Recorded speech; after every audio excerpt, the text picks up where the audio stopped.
playing a Portal Ruin.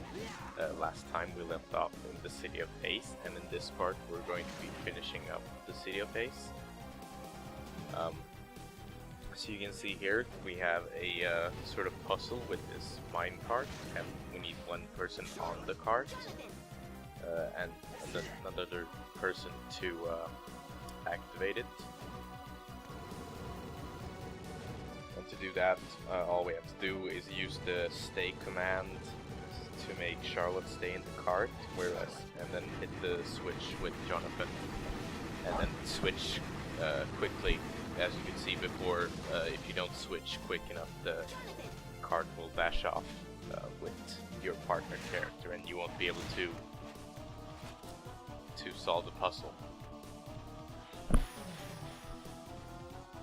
And here we get the ability to basically just tap the right trigger to call your partner quickly to use magic or their skill.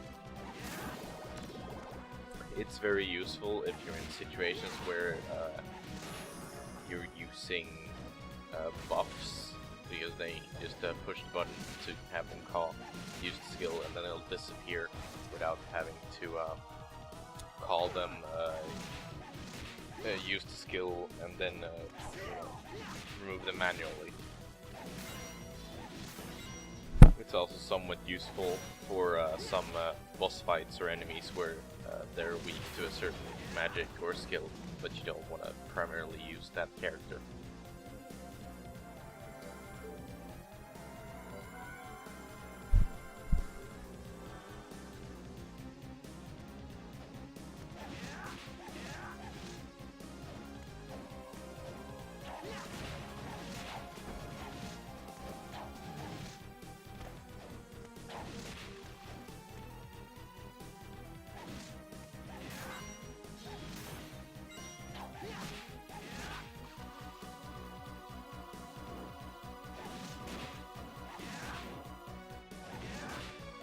We can see here the early game is very, I don't know, it's a bit slow paced in my opinion. I feel like once you get a bit further through the game, you get a lot more like cool equipment and such, because right now all we've seen is like, oh, they're melee weapons, they're just push the button and the attacks in front.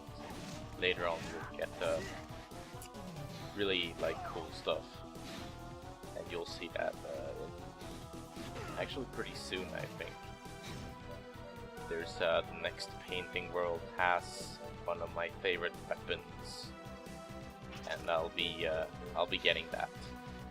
It's a bit of a grinding process though, but I won't show that.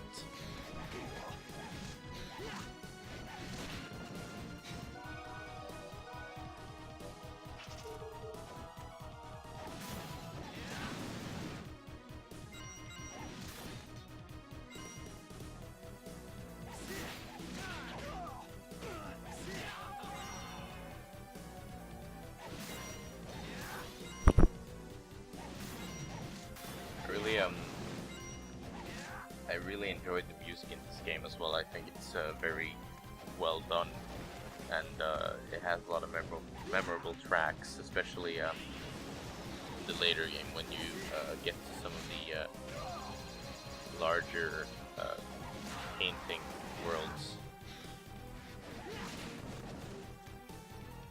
And here I'll be showing off a little thing where, I've been hitting walls all the time. That's because there are secret entrances in a lot of weird places.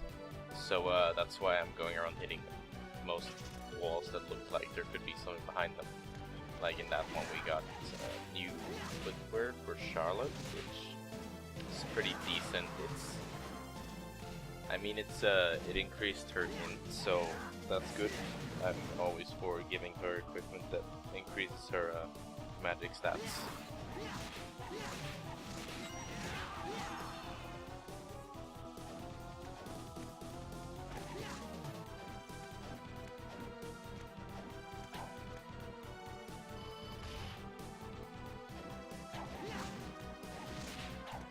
There we had another warp room.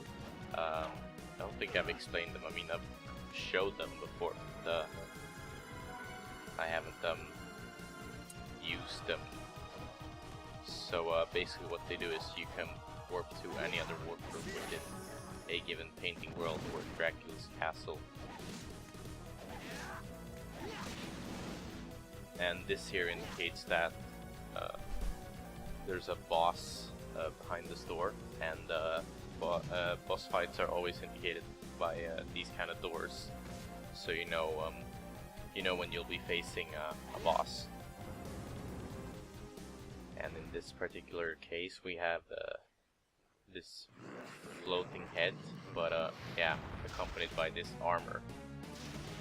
Now for this boss, the head does not take any damage whatsoever. You have to attack the armor, which I think is a bit strange. You would think that it'd be the other way around, because the armor is such a huge target, and you think that the armor is, well, armored, so it wouldn't take damage, but it's the other way around. The armor has a few attacks, and I died. Showing off the death there, I won't be, I'll probably die a lot, but I'll be editing out most deaths as much as I can, as this is more of an informative playthrough, and not, you know, unless they're very comedic, I'll probably keep them in, but for the most part I'll be editing out deaths. Anyways, here's my second attempt at this boss, and as I was saying, the armor has that attack which it launches at you with the javelin. It can also combine with the head to do this projectile attack. It does a lot of damage, so but it can be easily avoided by just pacing back and forth. And then when the armor throws away the head, it also releases projectiles in all directions. So you can see here. I think this boss is, you know, it's cool design. The attacks are pretty neat. I mean, it definitely sets the tone for the rest of the bosses in this game, considering that, you know, this boss fight is kind of like, I mean, it's not easy. Well, I mean, it is kind of, you know, easy once you recognize the pattern, but you'll notice very quickly that bosses do a lot of damage, and that's sort of a common theme. You have to get used to learning patterns and dodging more instead of trying to tank damage as much as possible. Or you can just, you know, grind a lot to get really high stats and then just kick the boss with like a couple of hits. Although at this point it's kind of difficult to grind because the experience monsters give is so low. Considering to much later in the game, but you'll be able to grind much more efficiently. And there we see I well, killed it. I really like the animation for the boss as well. It's very fluid. It looks very nice. Now as with most Castlevania games, when you kill a boss, you get an orb, and this orb restores all your health, as well as, you know, sort of indicates that, oh, you beat that boss. And in this case, it plays a cutscene. I don't think, as far as I can remember, most bosses don't have cutscenes afterwards, but this one does, sort of to introduce this new antagonist, Loretta. She's one of well, she's a twin, so there's another one just like her, and we'll be seeing her twin a bit later. And she is a magician, witch sort of character, much like Charlotte, but not the exact thing. They both use different magics.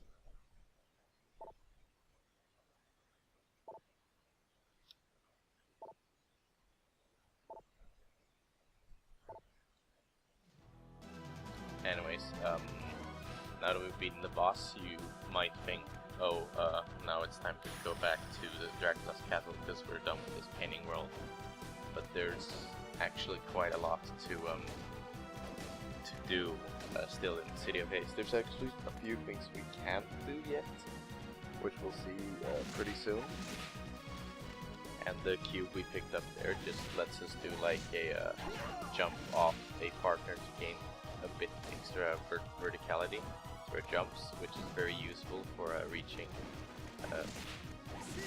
high locations and out of reach platforms, which I'll be showing off right here. There's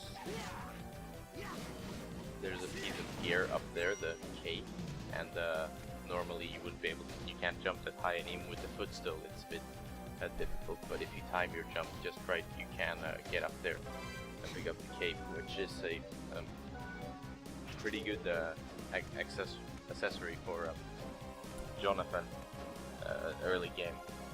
And here we have some glasses. Glasses are the pretty good headgear for Charlotte because they increase her intelligence, which is often, you know, with the playstyle I'm going for, I tend to increase her intelligence and mindset as much as possible to make sure that she doesn't take too much damage from magic, and that she doesn't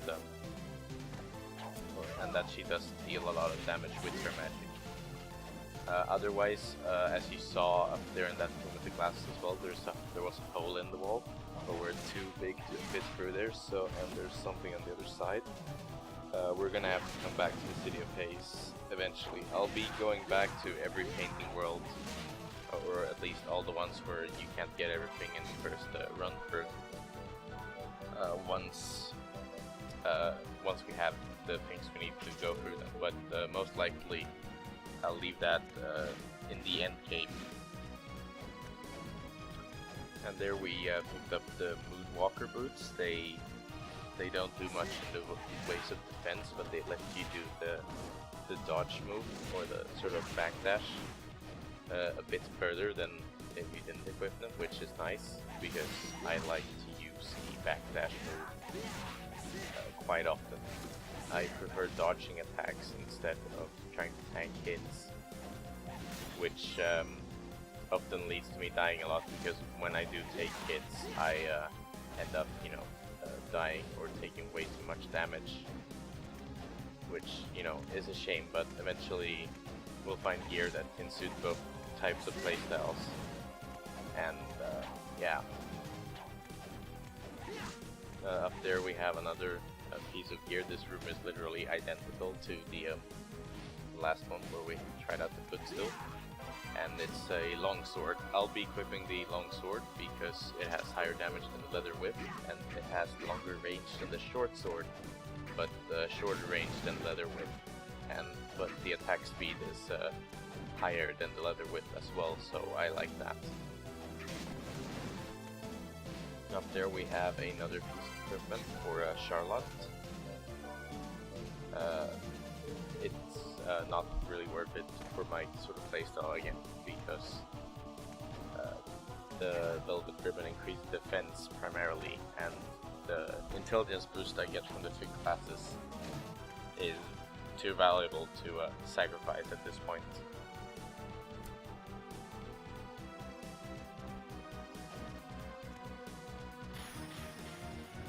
Here we get the push cube, which means that we can do that. We can push heavier objects by calling your partner. A lot of the relics you get early game is basically stuff like, oh, now you can do this with your partner, now you can do that.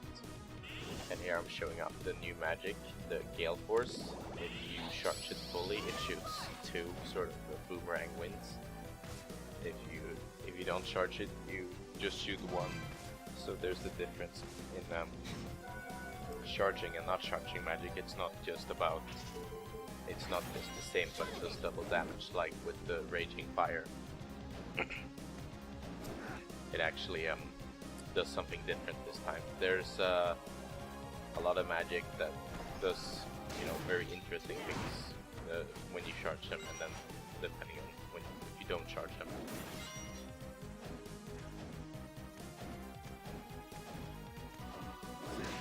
Anyways, this is all also a room we could have accessed a bit earlier, but I don't think it would have added much because the only thing we could have gotten there was the mace, and I'm not using the mace because, yeah, as you see, its attack speed is extremely slow. And with the longsword, we can attack a lot quicker, as well as do a sort of a jump attack cancel, where you jump, attack, and then as soon as you land, the animation resets, which makes it so that you can just attack again. So it's kind of like a double attack if you execute it perfectly. And here's another kind of spell that Charlotte has. It's a buff type spell, which raises your constitution stat. And as I said before, having the partner skill attack with the right trigger button, those kind of spells are very useful because they don't differ too much whether they're uncharged or not. You can't do a fully charged attack with the partner skill button. But yeah, so it's basically like, oh, you can use it to get a small buff in Constitution, which helps with defense. It basically reduces the damage you take. Now you don't have to do this, but it's way faster to take the minecart back. And you can see Jonathan jumping after, trying to catch up. And it looks kind of funny, to be honest. I mean, they obviously didn't program the AI to work with that kind of puzzle where it would automatically just jump into the minecart. Because if you have your partner called out, they'll be programmed to sort of teleport behind you if you go too far away. And in this case with minecart, it's moving way too fast, and yeah. Also coming up here, we are going to see a new type of pickup, or skill pickup.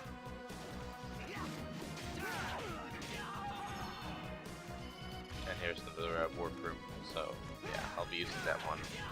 I'll be showing off the warp room at the end of this, just to get back to the start.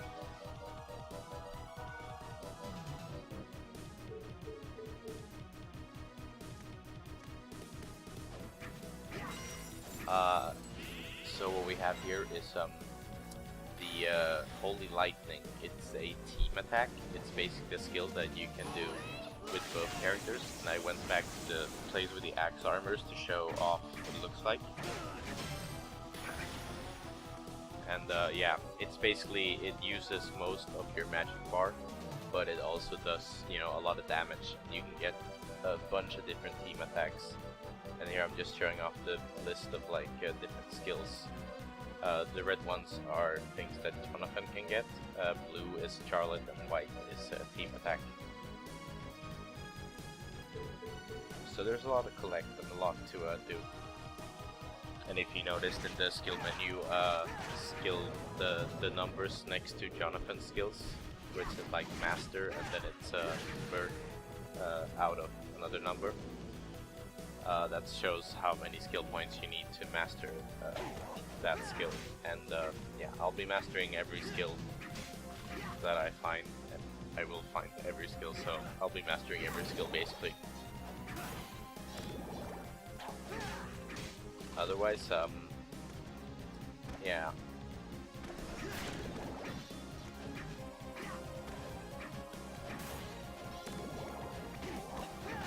We're pretty much done with the City of Haze for now, and we'll be coming back here eventually because there's I may have missed some secret rooms, and there are a few side quests that you need to do here as well.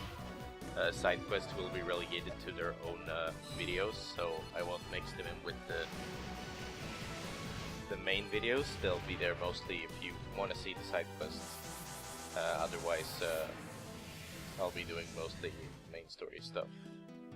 It's like I won't do main story stuff in a side quest video, and I won't do side quest stuff in a main story video. I'll be showing all it off separately. And here we actually have another side quest that we can take from Wind. But that's the end of this video, guys. Thanks for watching. If you like this, like it. If you dislike it, please comment why and leave a dislike. See you next video.